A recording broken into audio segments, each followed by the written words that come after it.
A night of opposite fortunes. The Seattle Seahawks were firing on all cylinders Sunday night, dismantling the Washington Commanders 38-14 in a game that showcased the best and worst of two quarterbacks at very different points in their journeys. For Sam Darnold, it was a redemption story, a statement performance that reminded the league why he was once a top draft pick.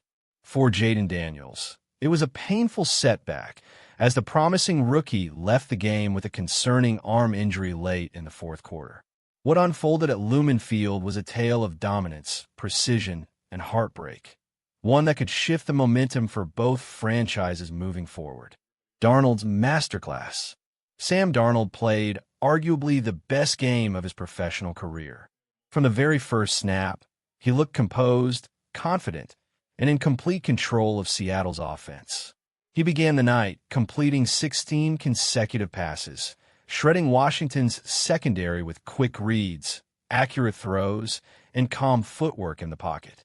By halftime, Darnold had racked up 282 passing yards and 4 touchdowns, and the Seahawks had already built a commanding 31-7 lead. What was most impressive wasn't just his stat line, but his efficiency and command of tempo. Offensive coordinator Ryan Grubb allowed Darnold to open up the playbook, mixing in deep shots, motion plays, and quick passes to keep the Commanders guessing. Every receiver seemed involved, from Torrey Horton, who caught 2 touchdowns, to DK Metcalf and Noah Fant, who moved the chains with crucial catches over the middle. Darnold eventually finished 21 of 24 for 330 yards and 4 touchdowns before sitting out the final series, having already put the game beyond reach. His confidence was evident as he calmly spread the ball around and read coverages like a veteran leader. "Sam looked incredible tonight," said head coach Mike McDonald post-game. "He saw the field, trusted the protection, and made great decisions." That's the version of Sam Darnold we know he can be. Seattle's offense fires on all cylinders. The Seahawks' offensive game plan was nothing short of surgical. The combination of Darnold's accuracy and a revived run game, with Kenneth Walker, 3, opened up the field. Seattle's receivers constantly found soft spots in Washington's coverage, and the offensive line, often criticized this season, held strong against the Commanders' front four. Rookie wideout Torrey Horton was the breakout star of the night. The former Colorado State standout caught 2 touchdown passes, displaying crisp route running and elite body control. His chemistry with Darnold looked like it had been building for years, not weeks. Seattle's balance was also notable. They rushed effectively to set up play action, used motion to isolate mismatches, and kept Washington's defense in survival mode.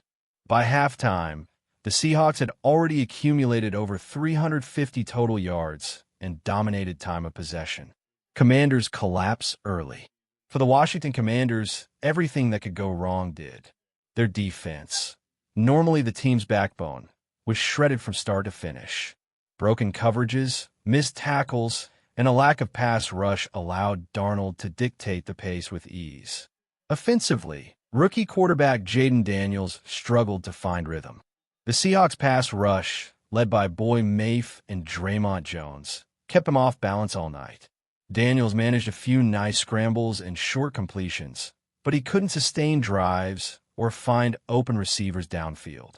The Commanders' lone bright spot came early in the second quarter when Daniels connected on a touchdown drive to cut the deficit to 14-7. But the momentum was short-lived.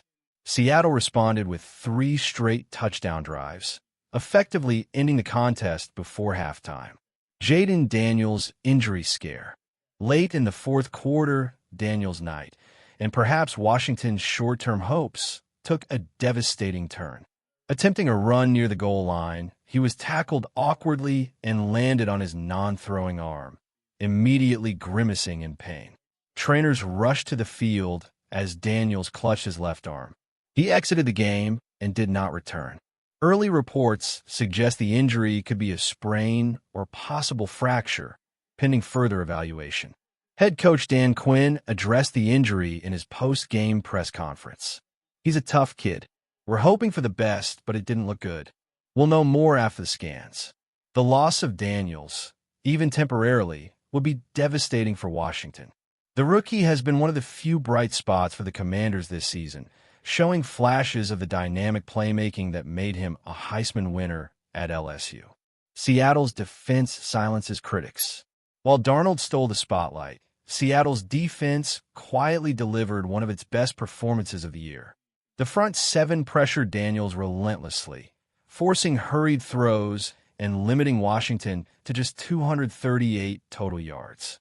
Linebacker Jordan Brooks led the team in tackles, and the secondary, anchored by Devin Witherspoon and Quandre Diggs, blanketed receivers and created several near interceptions.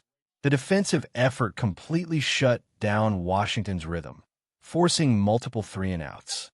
This defensive resurgence comes at a crucial time for Seattle, as they look to solidify their playoff push in the NFC West.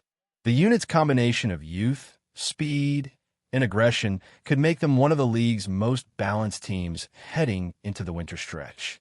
Looking ahead, the win lifts Seattle to 6-2, tying them for first in the NFC West and reestablishing their identity as a physical, confident team that can win through multiple phases. With Darnold gaining rhythm and the defense peaking, the Seahawks are starting to resemble a legitimate postseason threat. For Washington, however, the loss drops them to 3-6 and deepens their woes. Injuries, inconsistency, and a lack of defensive cohesion have derailed what began as a promising season. The focus now turns to Daniels' health and whether the rookie can return before the year slips away. Final takeaway. Sunday night's game encapsulated two programs headed in opposite directions. The Seahawks looked sharp, composed, and dangerous, a team capable of competing with the NFL's best. The Commanders, meanwhile, appeared deflated, both literally and figuratively, with their young quarterback hurt and their defense overwhelmed. Sam Darnold's brilliance and Jayden Daniels' misfortune told the story. One quarterback ascended, the other was left broken. But for Seattle, this was more than a win. It was a glimpse of what could be a special second half of the season.